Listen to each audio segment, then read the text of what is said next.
ዛሬ ምን ጎበኛት ሀገር ድህነት በህግ የሚያስቀጣ ጸያፍ ወንጀል የሆነባት ዜጎቿን ቢሆኑ ቡና በወርቅ ሲኒ ካልጠጡ ከነጡና ውድ መኪኖቻቸውን በወርቅ አስለብጠው በዳይመንድ ካላስጌጡ የደህዩ የሚመስላቸው ሁሉ ሞልቶ ምቾት ያንገላታቸው ሀብታሞች ናቸው።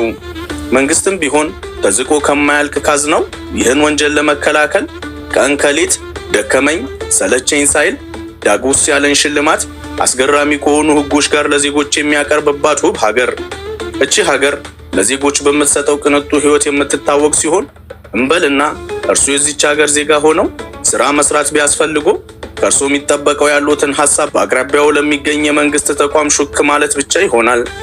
ቀሪውን ጉዳይ መንግስት ራሱ ኃላፊነቱን ወስዶ የቢዝነስ አማካሪ ከጠየቁት ብር ጋር በ24 ሰዓት ውስጥ ባሉበት ያደርሱታል። እዚህ ጋር ታዲያ አማካሪው በነፃ ብሩም ቢሆን በረጅም ዓመት ብድር ያለምንም ወለድ የሚከፍሉት በመሆኑ ሊጨናነቁ አይገባም። አያድርገውና የጀመሩት ስራ ከትርፉ ኪሳራው በልጦ የሐሳቡ ባይሞላ የተበደሩትን ገንዘብ ግማሹን እንዲከፍሉ ይደረጋል። እሱም ቢያቅቶት ምንም እንዳልተፈጠረ ቆጥረው እጅ ለእጅ ተሳስመው በነፃ ይለያያሉ። በተቃራኒውም ቢሆን ሐሳቦት ሰምሮ ስራው አብቦ ትርፋማ ቢሆን በአመቱ መጨረሻ ስለሚጣልቦት ግብር መጨነቅ የለቦትም። እቺ ሀገር ዜጎቿን ምንም አይነት ግብር የማታስከፍል ሀገር ነች።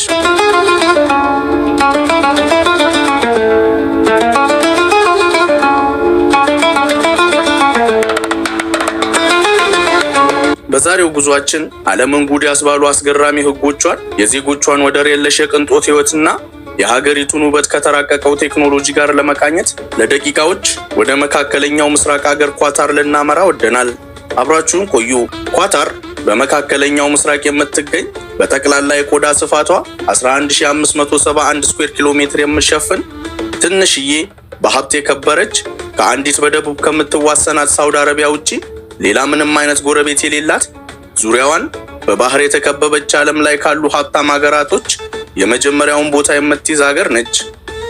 እቺ ሀገር ዛሬ ካለችበት ሞልቶ የተትረፈረፈ ሀብት ማማ ላይ ከመድረሷ በፊት በህንድ በፋርስና በአፍሪካ መካከል ለሚያልፉ ነጋዴዎች እንደ ቅመማ ቅመም፣ ጨርቃ ጨርቅና ቴምር ያሉ ሸቀጦችን የምታቀርብ፣ ዜጎቿን ቢሆኑ ወደ ሰፊው ውቅያኖስ ጠልቀው በመግባት ከእንስሳ ቅርፊት ውስጥ የሚገኙ እንቁዎችን በመሰብሰብና አሳ በማጥመድ የሚኖሩባት ኢኮኖሚዋን በባህር ላይ የመሰረተች ሀገር ነበረች። ይሁንና በ20ኛው ክፍለ ዘመን አጋማሽ የሀገሪቱን ታሪክ እስከ መጨረሻው የሚቀይር ለመኖር ከሚደረግ ጥረት አውጥቶ ወደ ቅንጦትና ዘመናዊነት የሚያሻግር ከፍተኛ መጠን ያለው የነዳጅ ክምችት በሀገሪቱ ተገኘ። በዚህም ዛሬ እቺ ሀገር ዓለማችን ላይ ካሉ ሲበዛ ሀብታም ከሆኑ ሀገሮች አንዷ እንድትሆን አስችሏታል።